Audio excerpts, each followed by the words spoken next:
Up, and that should necessitate a call for the punt team here on 4th down. The four-time All-Pro Johnny Hecker is on to punt for L.A. He'll kick it away after a 3-and-out on the opening drive of the game. And that had far too much air under it. It's out of the back of the end zone, and the football will come out to the 20-yard line.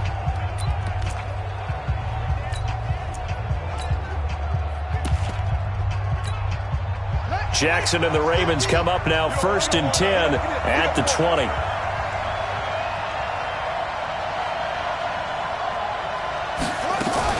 This is the rookie from Oklahoma State, Justice Hill. And he is going to be stopped cold behind the line of scrimmage. That's going to go as a loss of 1 on 1st down. A loss of a yard there to start out. That leads to a 2nd and 11.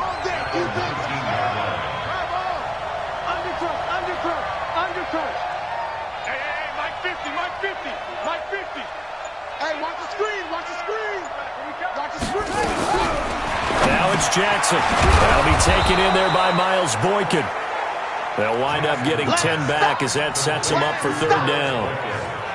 They've got good playmakers on the offensive side of the ball. I don't know what happened last week to really hurt their performance and hold down their production, but I would dare say that this week in practice, there's a lot of talk about how they're going to increase their proficiency. Yeah, it was a good start getting the playmakers involved. You mentioned that to me pregame.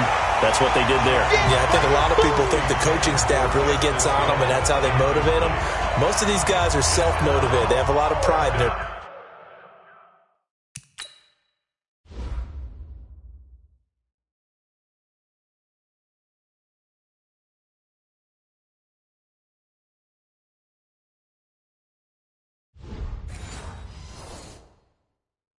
performance.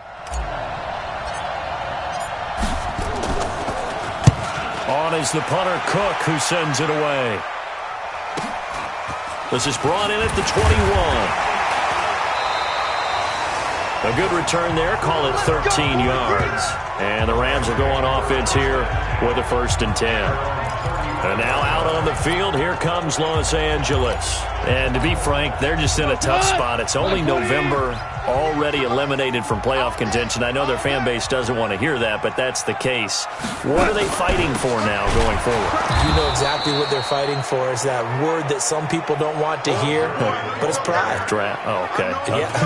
I was going to go draft, but pride's better, right? You know something? You're right, because that's part of it, but that's two different mindsets. That's front office mindset, draft position, where are we going to be and what do we need to get?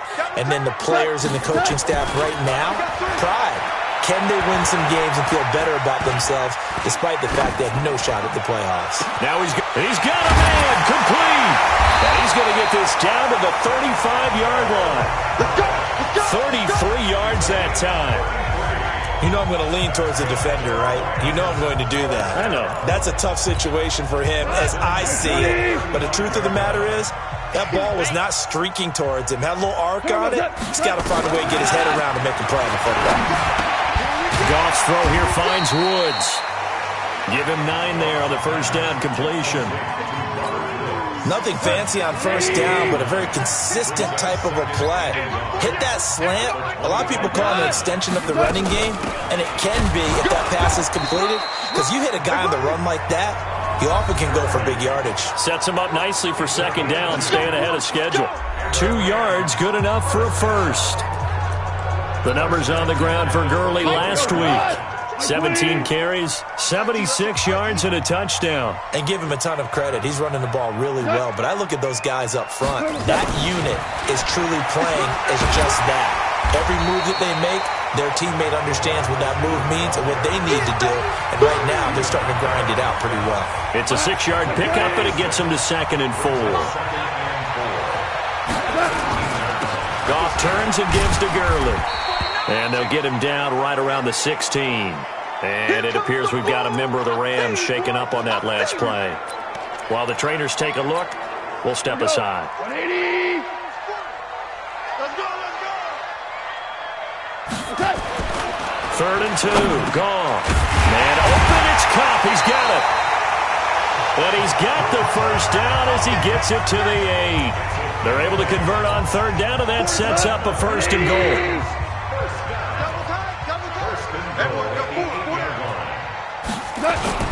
They'll fake the give. Now gone. Looking end zone, but it's incomplete. Brandon Cooks, the receiver he was going after. But it'll be second and goal. Nothing on first down, so the ball remains at the 8-yard line. Second and goal. The fifth year back from Texas. This is Malcolm Brown.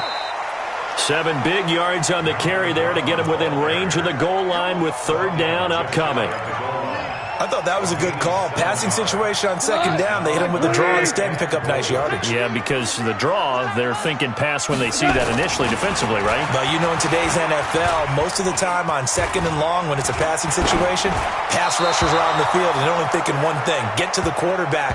And oftentimes you can bypass them with a running play. Meanwhile, on third down, they take a shot at the end zone, but it's incomplete. And Zerline's kick is good. And that'll do it for the first quarter of play. 3-0 after 1 on EA Sports. Second quarter now from Los Angeles. It is the Rams in possession, as we'll see one following the score on the final play before break. And he'll bring it a few past the 20 to the 23-yard line. A reminder that it's a short week for 6 teams, as we'll have a Thanksgiving triple header for you on EA Sports, starting with the Bears and Lions in Detroit, followed as always by the Cowboys, as this year they host the Buffalo Bills, and then another good one on Thursday night, the Saints and the Falcons from Atlanta. On first and 10, it's Jackson. He's got his man. It's Andrews. Give him a couple on the catch. It's second and 8. And, partner, I think that was a great example that not all tight ends are created equal, because everything was right. Got the completion, but he's not one of the more dynamic guys in the league. So even though he caught it, couldn't turn it into much more. To throw again on second down. Jackson throwing into traffic there, and that's complete. 9 yards to pick up there, and it's a first down. Nice throw there by Jackson. You think about what a boost he gave Baltimore the middle of last year, led them to victories in 6 of their last 7 games as a starter, replacing Joe Flacco, who had the hip issue. And that strong finish was good enough for the Ravens to capture their first AFC North crown since 2012. And now Jackson's a known commodity. He's the unquestioned starter, and with increased expectations and pressure on the former Heisman Trophy winner. From the 34 now, here's first and 10.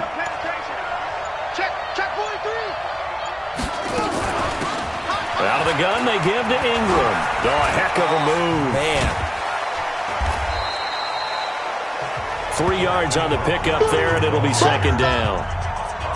They did a really nice job there defensively. They strung the play out, didn't give him a cutback lane. On each play, you have guys what I call our BCR players.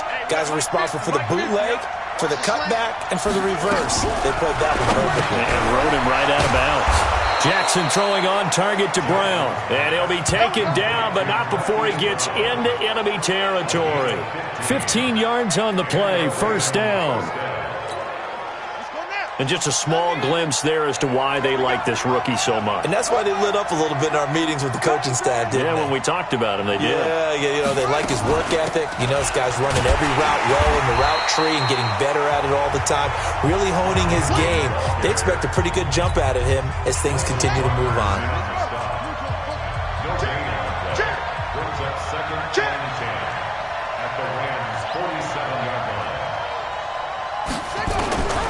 Looking to throw on second down. Jackson. A short throw caught by Andrews. And he'll be brought down at the 45-yard line. That throw good for only a couple. It brings up third down. And they're left looking at 3rd and 8 after the second down pass play only went for 2. Now Jackson. And the Rams got it. They bring him down. Credit that sack to Dante Fowler Jr.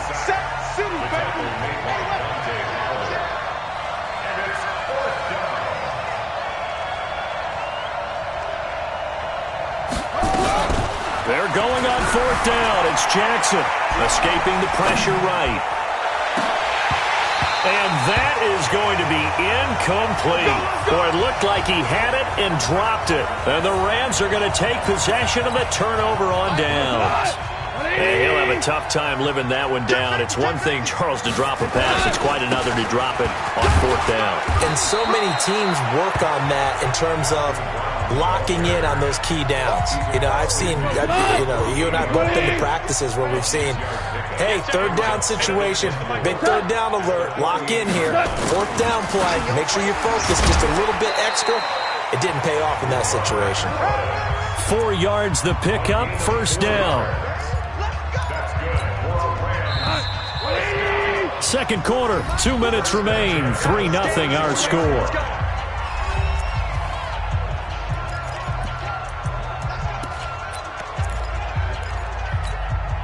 Coming up at the half, a reminder, we go back to Orlando to check in with Jonathan Coachman. He'll have a look back at our first half as well as a look ahead to what's coming up later this weekend. There's a ball thrown right side and complete. 25 yards that time.